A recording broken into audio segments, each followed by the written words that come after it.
தஞ்சை அருகே காவிரி ஆற்றில் குளித்த இளைஞர் 4 நாட்களுக்கு பிறகு சடலமாக மீட்கப்பட்டுள்ளார்.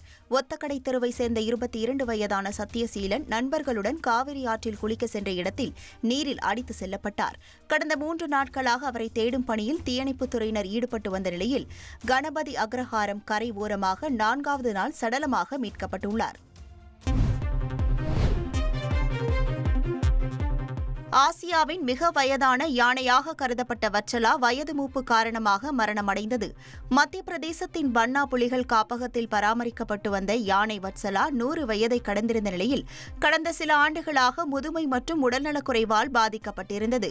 முகாமில் உள்ள யானைகளை அன்பாக வழிநடத்தி வந்த வத்சலாவின் மரணம் சுற்றுலா பயணிகள் மற்றும் பராமரிப்பாளர்கள் இடையே சோகத்தை ஏற்படுத்தியுள்ளது. ட்ரெண்டை ஃப்ரெண்ட் ஆக்கிக்கோங்க. தந்தி டிவியின் சப்ஸ்கிரைபர்ஸ் அண்ட் ஃபாலோவர்ஸ் குடும்பத்துல நீங்களும் இணையுங்க.